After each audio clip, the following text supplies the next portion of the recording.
Informal circular systems already exist, and they can be scaled and formalized into viable business models. Waste has value, and everything that can be reused, upcycled, or turned into money will not land in the landfill here. And with enthusiasm and drive, a lot can be achieved. Kenya's cities are growing by the hour, but systems and standards aren't keeping pace. In the next half hour, we will see how selective rules and everyday entrepreneurship can close that gap. It's a kick-off to our series about circular entrepreneurship in Kenya.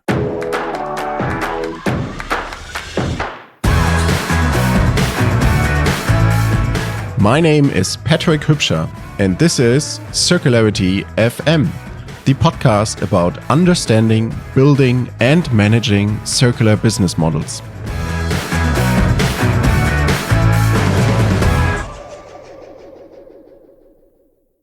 Kenya is rich in nature, coastlines, highlands, fertile land, and rich in social capital, a young, inventive population with repair and reuse baked into daily life.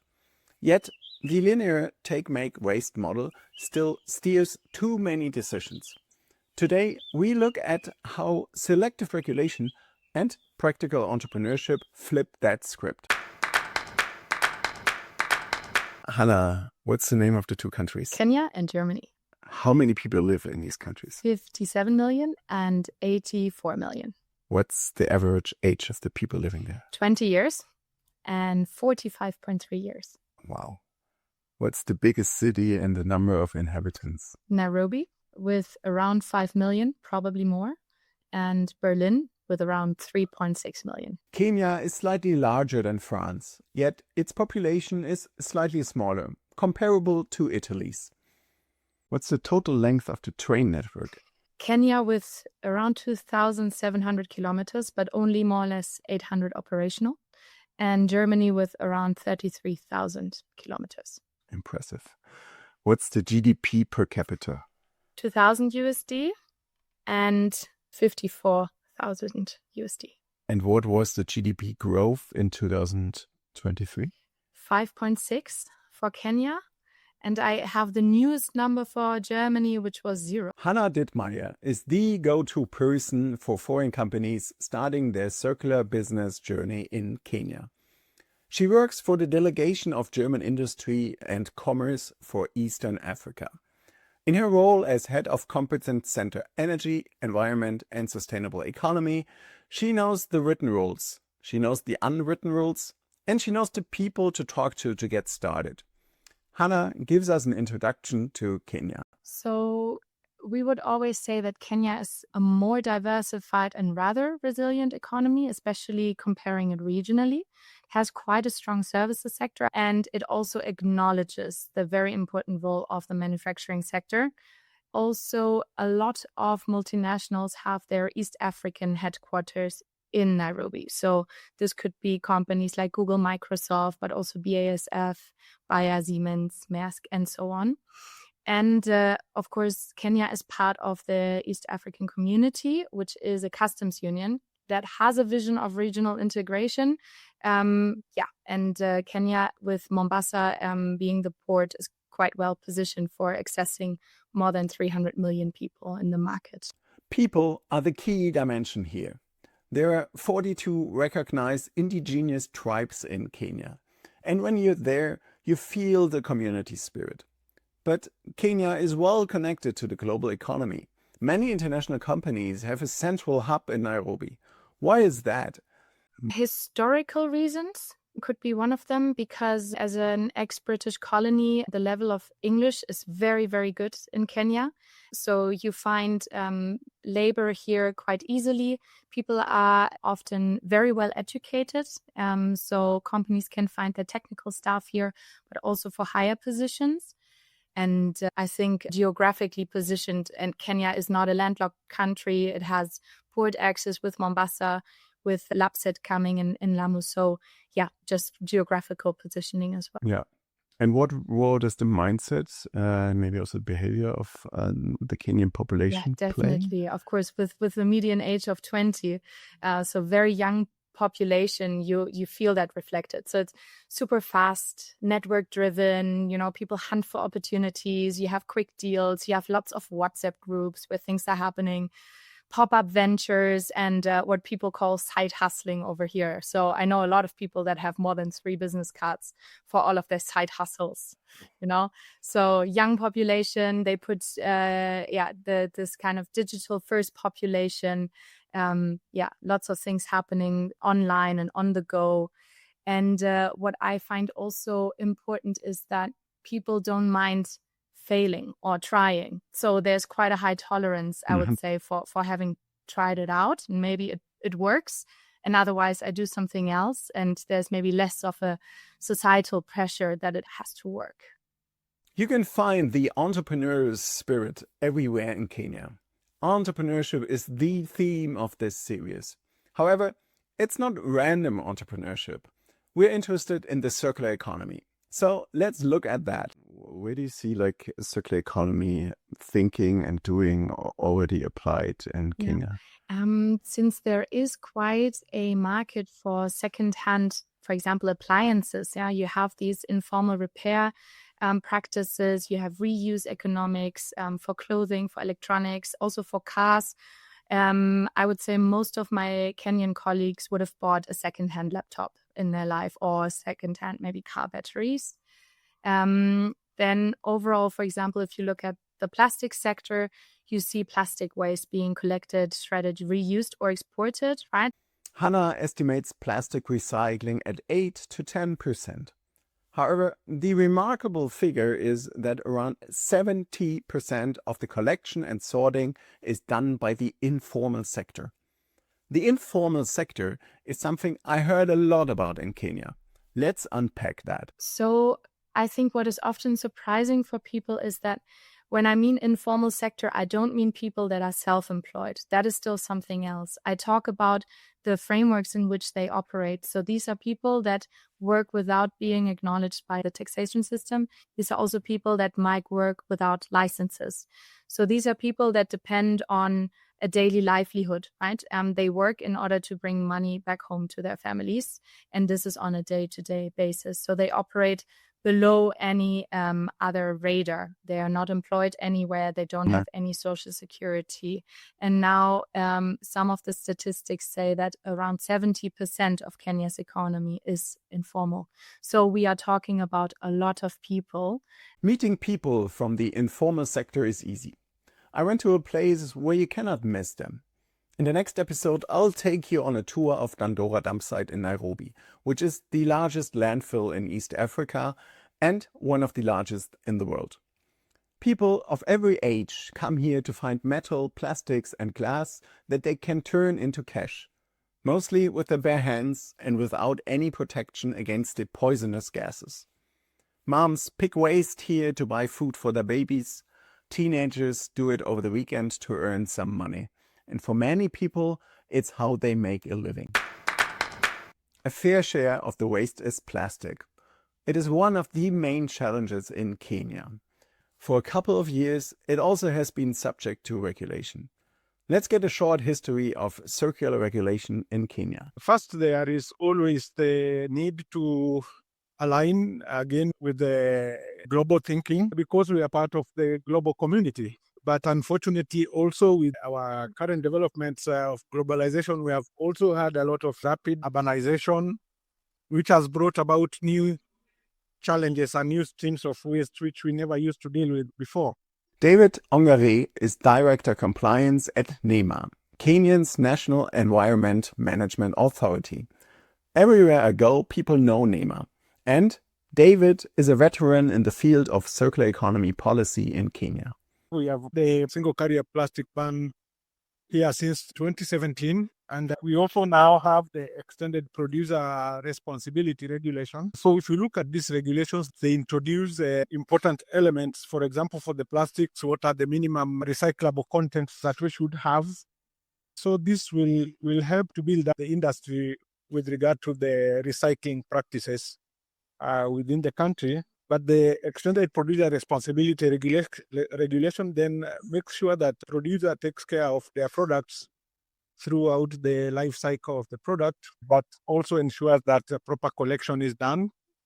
And then the various components can be reintroduced into the market, maybe through upcycled products or other products. EPR, or Extended Producer Responsibility, is a concept we will return to later in this series.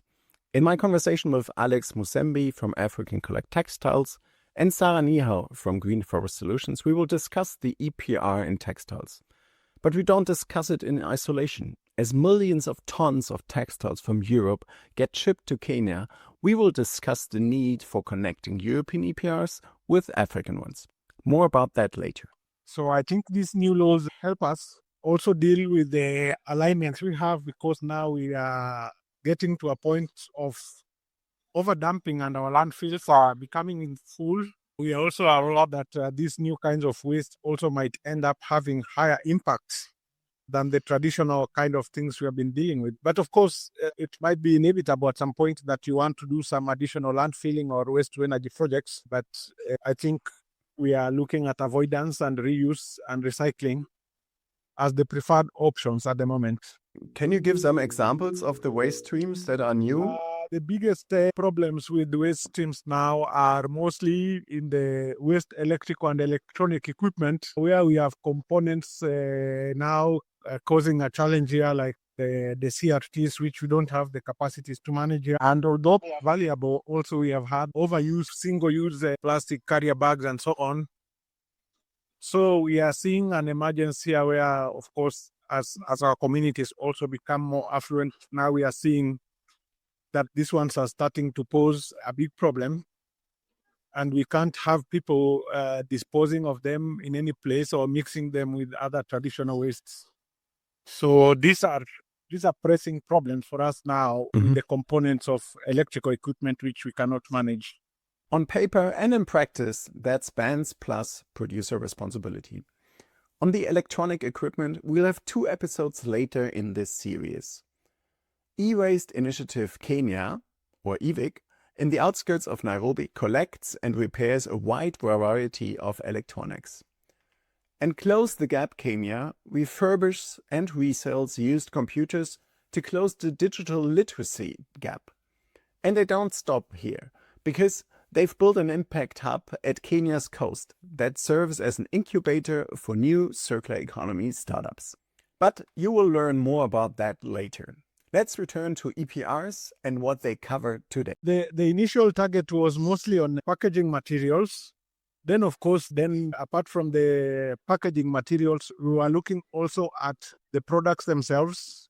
And then we also have other areas which are a bit ambitious, because we are covering even motor vehicles and other mobile aspects. But I think our key priority areas was on the packaging material, because before, if you came to my country, we were over packaging. But now it makes sure that we cover aspects of the packaging and the products themselves. So Kenya has a plan. Now it needs to be implemented. And this needs action on multiple layers. So that it is not only coming from government, but that also the citizens have an active voice here. We have a color code now for waste, so that waste cannot be mixed. So from the homestead, the waste is in different fractions for ease of collection and reuse. Our challenge now is to set up these enhanced material recovery facilities so that we can scale up the visions of where we want to go. So at the moment, this is the discussion. We have done the general models and what we need to, or how we conceptualize a material recovery facility to be and how to operationalize this. The hard part is actually standing up material recovery facilities and making the models operational, so the trash bin color code has somewhere real to go. In the episode after next, I will talk to Daniel Paffenholz, owner and managing director of Taka Taka Solutions. Taka Taka is Nairobi's most prominent waste collector and recycler. They turn waste into fertilizer and recycle plastics, because plastic waste is an issue in Kenya. If we look into the bins, what are the most popular plastic items we will find there? In Kenya, the top 3 litter from plastic would be, on top would be the the water bottles or PET bottles for soft drinks. Then we also have single-use plastic like polythene and containers, no more ordinary containers like HDP containers from kitchen cooking oil, dairy products, detergents and shampoos, etc. This is Richard Keineka. Every recycling professional in Kenya knows Richard. He's an entrepreneur who started his own recycling operations. It grew and grew, and now he is the Secretary General of the Kenya Association of Waste Recyclers. Let's return to the journey of plastics. After consumption, what's the current flow? So for starters, when a consumer is done with the packaging, usually it depends. It is supposed to be put in a bin, and not every Kenyan would do that. So some will throw them immediately they are done with them. Maybe they are driving or walking or wherever they are. Of course, we have those who would put it in the bin. But basically what happens is that once the consumer is done with the product, it is collected. Currently, we are doing about 30 to 35% collection, which is a good improvement from what we are doing some time back. So the same is collected and then moves through the informal system, then to processing and onward to recycling. We have some fractions that are not collected as such. But as you asked, once the consumption is done, it is supposed to be collected or thrown away into the environment. Whatever is collected is processed or taken to the landfill. At the collection state, it kind of depends if I have a local collection, like an official or like an informal one, who I pay to collect the bin. Yeah, but not all the time. In maybe a different way, waste management is in the hands of the private sector. So the municipalities are not as active in Kenya as maybe they are supposed to be.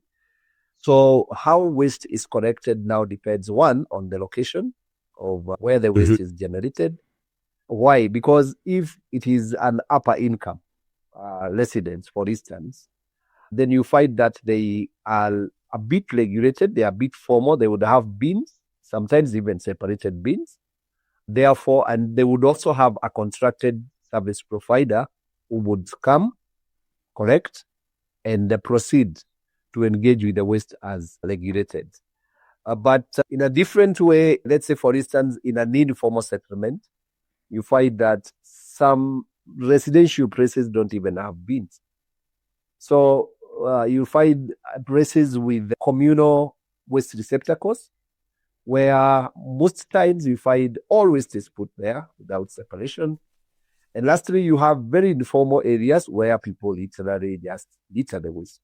So how is the waste collected? Now, depending on the location, if it is littered on the environment, then we have waste pickers who walk around collecting waste. Only that now the waste that they collect is waste that is of no value, is of value to them. Now, the ones that don't make business sense, they don't pick to clean the environment. They pick to go and sell and to make some money out of that. So if, for instance, mixed, like a multi-layer plastic material, like what I was saying, was littering on the streets, then the waste pickers will not be picking that. So if there is no other system, then that will have to be left in the environment. Then we have other areas like the example that I said of mixed bins, where they put everything together. Oftentimes you find they have arrangement with the community-based organization. This could be a group of people within the area who will come, collect the materials, go and do the manual separation and make sense of what is of value and what is not of value. Sometimes could be put in a collective place for the government, the municipality to come and collect, or they could as well take it to the bin, to the dump site, or they could as well decide to just litter. Then lastly, we have the upstream, upper income areas where everything is done the right way. And what is recyclable is taken to the recyclers, and what is not is taken to the dump site, also the landfill. Dump sites and landfills pose a threat to Kenya's rich natural resources and the health of its people. Luckily, many entrepreneurs set out on a journey to turn trash into cash. During this series, we will meet a prominent one. Mr. Green Africa was one of the first to industrialize plastics recycling. Now, they're providing recycled plastics to FMCG brands and closing the loop. Stay tuned for this deep dive. What moves fastest here isn't a grand master plan. It's everyday entrepreneurship. In an emerging economy, thousands of small operating decisions add up. A wastepreneur who creates drinking glasses out of bottles. A taxi driver who starts a resale shop. A recycler who pins down a steady offtake. Community networks lower risk and spread know-how. When selective rules meet this kind of initiative, the system shifts from the bottom up. Over the next episodes, we'll stay with the doers who turn that logic into livelihoods. Take Sea Ventures, an emerging startup from Kenya's coast that is as circular as it gets. The founder, Faith, uses the leftovers from the fishery that would otherwise end up in the dump sites.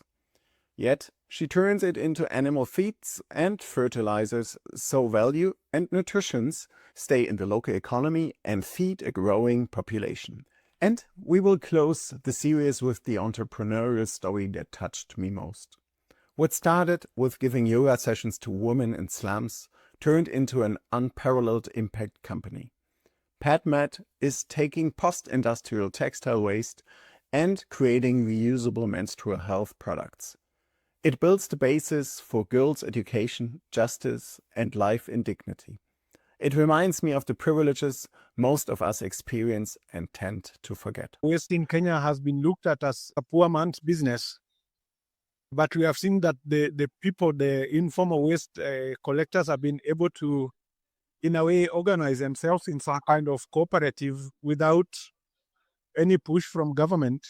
And we can see that within that space, they have been able to organize and innovate and in a way bring another segment which was not part of the normal government structure. Also, we are looking at these people coming up with alternatives for materials with a smaller footprint to the environment. And therefore, I know that this is maybe not the traditional issue in Europe, but we have many informal people who pick waste ordinarily, and we are seeing that now they are also trying to make their own products and sell. And I think this is an important lesson and an interesting experiment for us. Kenya informal sector we call it juakari or hot sun. It's a lingo for working under the sun, working by yourself without help and without any system and involvement of the public sector. And the informal sector is self-driven. I mean, it's like you and your wife and your children contribute to other business. And that business depends entirely on you. You have no support from the bank. You have no support from the government. I mean, it's a business that you are supporting, and the risks are tremendous. So the informal sector and the way it happens in Kenya, that through the partnership, at the end of the day, you find comprehensive recycling happening in Kenya. Despite being informal, it demonstrates impressive efficiency. You got excited about starting your circular journey in Kenya? This is what you need to keep in mind. We would always say, test it small. Yeah. So do a small pilot or joint venture, just to test the pricing, test your supply chains. How are your consumers reacting? Right? Always use a local business partner. So don't try to go by yourself. There's lots of things that somebody wouldn't know about how the market operates and who you need to talk to. So make sure that you have that local person or company. Also, and especially when you want things to move very fast and you just don't know why it takes so long, right? So this is the way to do it, so that you don't lose patience, but you have somebody that explains it to you, which I'm always very happy, if I'm struggling with something and I have a Kenyan colleague who explains it to me. focus on urban markets first. So Nairobi and Mombasa maybe as one of the other one. You have higher purchasing power and you often have a bit higher awareness levels on circularity and anything around waste management. So those would be my next one. And then doesn't matter how big or small you are, you need to have as a company, you need to have your financing situation clear because that is what people will ask. And if you want to sell something into the market, you have to have financing options for people available that cannot afford the full price upfront. So yeah, everything around pay as you go or leasing to own, anything around this and how you can make that possible and what are the right prices to set. Kenya's landscape and optimism are real assets. The linear model is the constraint. And practical entrepreneurship, supported by selective, enforceable rules, is the way through. In the coming episodes, we'll stand inside those solutions. From Tanora dump site to plastics, textiles, IT refurbishment, women's health and the blue economy. We'll watch waste turn into value, while securing the precious communities and nature Kenya is gifted with.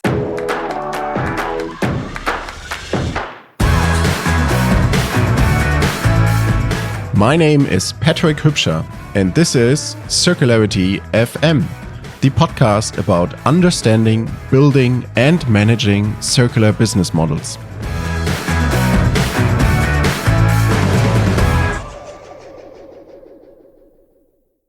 This marked the kickoff to our series on circular entrepreneurship in Kenya. Next week, I'll take you on a tour through Kenya's largest dump site and the slums around it. Let's build a profitable circular economy. And please don't forget, the most abundant renewable resource is your imagination.